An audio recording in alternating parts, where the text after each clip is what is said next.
KBS 울산 라디오 특집 다큐멘터리 드라마 격동 60년 불굴의 도전 제2화 조선소 이력서. 취재 극본 이호, 기획 연출 이지향. 33번째.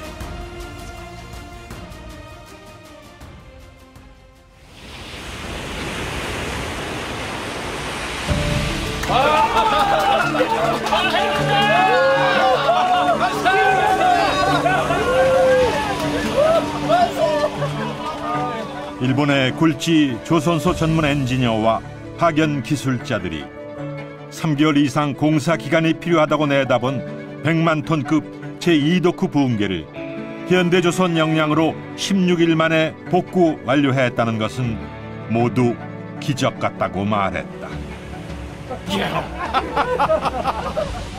이렇게 단시일 내에 복구를 끝내리라곤 정말 상상도 못했습니다. 예, 일을 하면서도 날짜 계산이 안 나올 정도였는데 정말 복구가 완벽히 된 겁니까? 예. 설계자인 전 부장 자네가 그렇게 물으면 내가 어떻게 대답하나? 믿어지지가 않아서 그럽니다. 수압 체크하고 부력 테스트 다 해보고 정상이면 저압장치를 가동시켜. 예, 알겠습니다. 정말로 믿어지지 않는 일입니다. 가동시키고 오겠습니다. 박재면 부장. 예. 회장님 계신가 알아봐. 보고는 드려야지. 회장님도 믿을 수 없다고 그러실 겁니다. 예? 정말 이 기적이 일어났습니다. 그런 소리 하지 마라. 건설의 기적이라는 게 어딨어. 그 어서 회장님이나 계신지 알아봐. 예, 알겠습니다. 이리 와보란 말입니다. 왜 이러니까? 이팔 놓지 못합니까? 하야씨, 당신 입으로 석 달이나 걸린다고 했는데 한 달도 안 걸려서 완공을 했으면 그 다음은 다시 당신의 코멘트가 있어야 되는 거 아닙니까? 어서 보란 말입니다. 야, 박 반장, 못하고 있어. 예. 부사장님, 하야시 차장을 직접 보여주고. 당장 팔 안 놔? 예. 예. 뭐 다른 뜻이 있어서 잡은 건 아니고. 하야시상, 안 그래도 당신을 한번 와보라고 하려고 그랬어. 자, 복구 현장을 직접 살펴보시오. 아닙니다. 이미 완공 직전에 살펴봤고 수업계도 체크를 해봤습니다. 그랬어? 그 결론은 어떻게 나왔어? 일본 본사에다 오늘 새벽에 보고서를 보냈습니다. 저도 그렇고 본사에서도 경악할 일이다, 그렇게 평가를 했습니다. 그랬구만. 놀랐다는 얘기군. 그래서 벌떼같이 오던 전화가 잠잠했구나. 부사장님! 모든 게 정상으로 돌아왔습니다! 정상이야! 테스트까지 해봤어? 정상 가동입니다! 대단했다. 산더미 같은 파도와 무경험이라는 악조건을 극복하고 대규모 도크를 붕괴로부터 방어하고 완벽한 복구까지 마쳤다는 것은 기록으로 남을 만했다.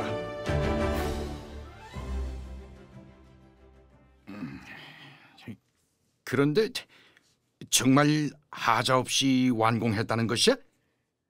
그렇습니다.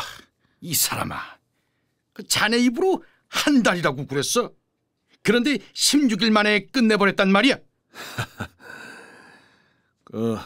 저보다는 회장님이 직접 보시게 되면 더 정확히 아실 거 아니겠습니까? 저는 선박 건조에 대한 기술은 없습니다. 그리고 우리가 숨가쁜 작업을 계속해도 계약한 날짜에 배를 인도할 수 있을지 의문이 된다는 생각 때문에 이제야 말씀입니다만 사력을 다했습니다. 잠을 못 잤구만. 영주, 견딜만 합니다. 한번 살펴봐 주십시오. 선박 건조 기술이 부족한 우리로서는 무엇보다 조선소 건설만이라도 완벽하게 해줘야 한다는 일념으로 모든 힘을 다 쏟았습니다. 고맙다. 정말 수고했다. 확인을 해보나 마나 용주 자네가 그런 각오였다면 틀림없이 완벽히 했을 것이야. 참, 대통령 특명으로 건설부에서 내려온 사람은 뭐라고 그래? 중간에 도망쳤습니다. 뭐이? 아이, 도망을 치다니? 글쎄 저희가 작업하고 있는 그걸 보더니 무엇보다 자기는 건강상 버틸 수가 없고 인부들이나 중간 간부들이나 모조리 인간이 아니라는 겁니다. 그래서 도망을 쳐버렸어요. 그래, 잘했다. 이런 기록은 동양에서 최고일 것이야. 에?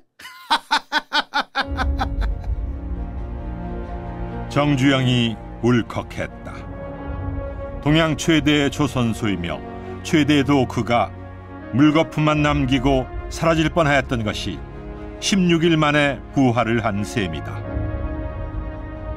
그 심정이 어떠했을까? 수장이 됐다면 아무리 붙잡아도 손은 허전하고 처참한 심정만 달래야 했을 것이 아닌가.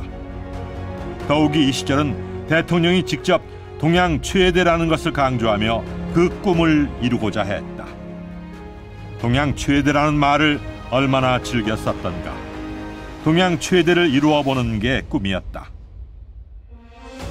복싱도 동양 타이틀 매치가 있을 때다. 그런 시절이었다. 김영주 전 한국프렌즈 회장의 당시 상황을 두 부분으로 나누어 듣는다. 기록적인 의미와 조선소 건설에 대한 이 시점의 형편들이 교훈을 주는 바 크기 때문이다. 건설 다 해가지고 배 집어넣고 한참 건조하는 동안에 독고가 한번 떠 올라버리거든요. 양압력이 뭐니에서 뜨고 나왔다, 그지? 일본 사람들은 석 달 걸린다고 하죠. 석 달. 그걸. 암만 빨려도 석 달 걸린다고. 그래서 딱 사고 난 그 시점에 집차 하나 갖다 놓고 거기서 밤 내다 먹고. 세수가 뭡니까? 보름 동안에. 16일 만에 끝냈어. 남의 석 달 걸린다는 거 16일 만에 끝냈다. 석 달 걸려서 보수할 수 있을 수준으로 16일 만에 끝냈다 이런 얘기가 그렇죠. 되겠죠. 네. 지금까지 완벽하니까. 지금까지. 그때 보수해가 지금까지 완벽히 쓰고 있으니까 완벽히 된 거죠. 그러면 어떻게 해서 그처럼 16일 만에 복구를 끝낼 수 있었던 것일까? 특수 장비로서도 석 달이 걸린다고 했던 일이 아니던가. 단도를 전부 그냥 그 시간 단도를 다 하는 거예요. 서서. 다음은 뭐가 들어갈 때 뭐 가져놔라. 이건 어디가 됐으니 어디다 처리해라. 이런 식으로 서서 오달하는 거예요. 2시간 후에는 무슨 장비 필요하니까 무슨 장비 갖다 놔라. 3시간 후에 어쨌다. 이렇게 해서 쭉 그렇게 하니까 이런 식으로 해나가니까 일이 순서롭게 축축축 돼나가는 거예요. 자기가 지금까지 일했던 그걸로 살려가지고 그러는데, 그러니까 내무부 시절에 건설국장을 하실 분 임 선생이 우리 현대에 이 설계를 담당하고 있었어요. 그분을 보냈었더라고. 한테스에다가 올라가셨어요. 자기는 토목을 전공했고 설계를 전공했고 대한민국에서 설계라면 제일 권위자라고 한 양반이 뭐 일 처리하는 걸 보고서는 그냥 아이고 난 가야겠다고. 체력적으로 못 견디고 첫째. 내가 붙어있으니 자기도 붙어져 있어야 할 텐데 도저히 붙어있을 수도 없고 체력적으로 못 견디겠고, 그 다음에 내가 자기가 자문할 필요성이 없이 다 일 처리해 나가니까 그냥 가버려. 순간순간 파악을 해야죠.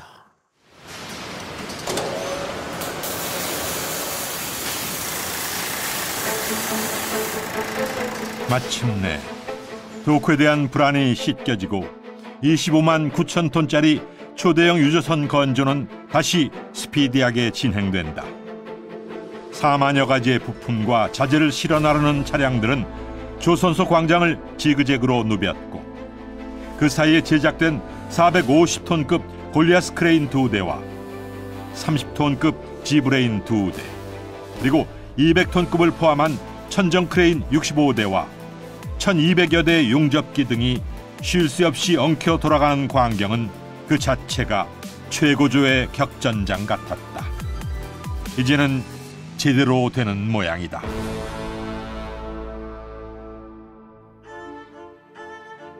선박 건조 경험이 세계적으로 손꼽힌다는 쿨투 스코우 사장도 조선소의 상징인 크레인이 없다는 현실 앞에서는 속수무책이라며 마치 조선소 건설이 중단된 것처럼 강력하게 긴장을 연출하던 모습이 회상처럼 다가오기도 한다.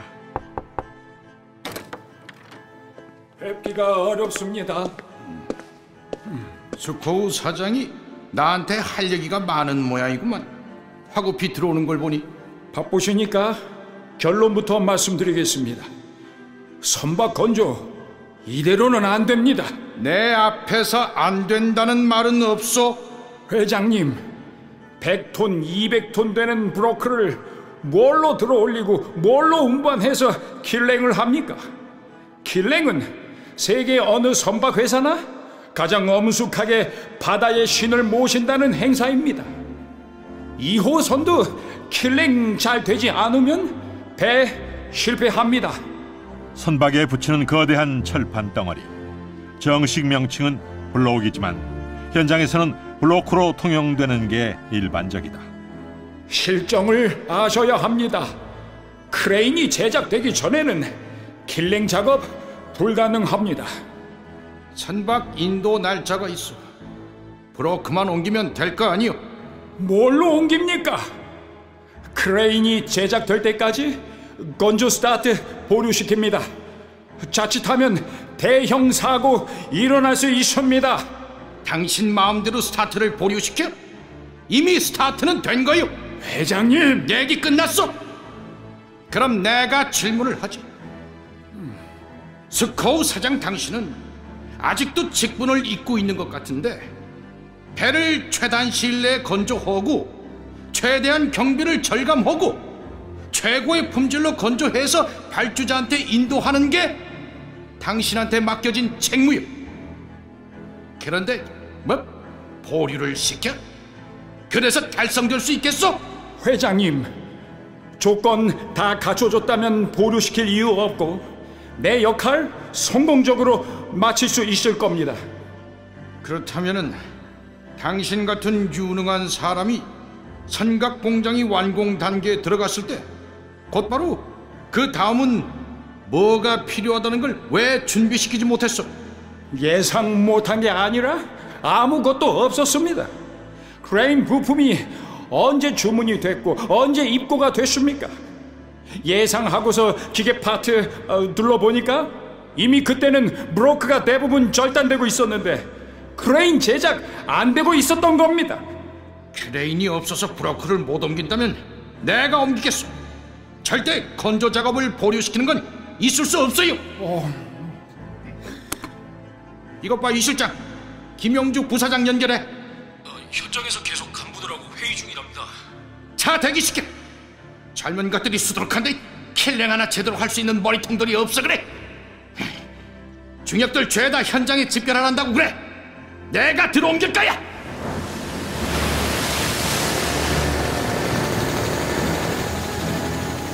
비상이 걸렸다. 부재 작업이 끝나고 블록이 만들어졌다고 해도 그 속에 거미줄처럼 이어지는 전기선과 각종 파이프 연결 작업도 간단치가 않은데 블록을 옮길 장비도 없지. 경험이 없다 보니 절단해 놓은 부재를 제대로 못 찾아 온종일 허둥대고 싸움질하지.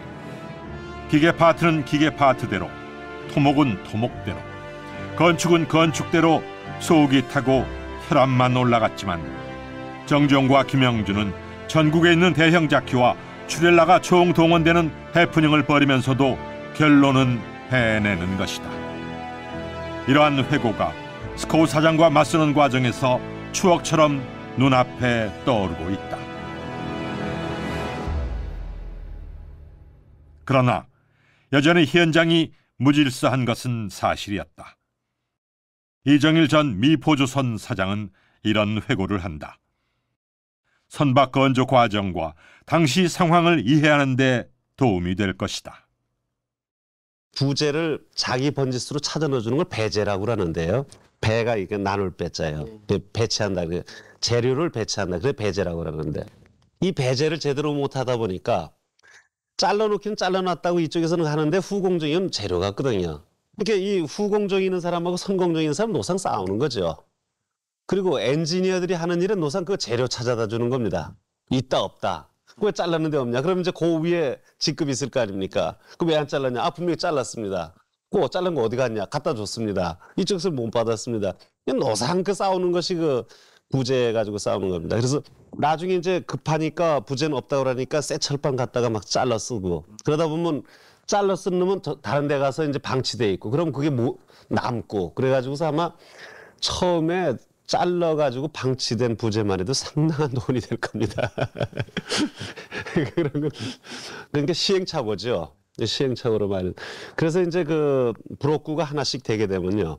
그다음에 그 브로크 된 데다가 나중에 만일에 그 파이프라든가 이런 걸 집어넣을 수가 없으면 그 브로크를 만드는 도중에 파이프 같은 걸 다 집어넣습니다.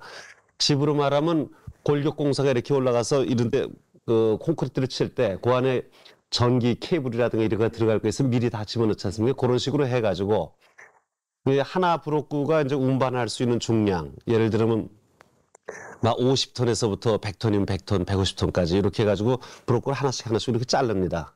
그래서 그렇게 만들어가지고 운반하기 좋게 해서 만들어서 그 다음에 이제 도장 공장으로 가죠. 도장 공장으로 가서 그거를 전부 다 이제 쇠를 까가지고요. 쇠는 녹시 나중에 쓸 테니까 까가지고 페인트를 칠합니다. 페인트를 칠해서 그 다음에 이제 그까지가 그 브로크 만드는 데까지가 이제 선각 내엽이라는 데고 공장 안에서 하고 그걸 바깥에서 끄집어내 가지고서 그 도장 공장에 가가지고 도장 공장에서 페인트를 해가지고 이제 도크 쪽으로 갑니다.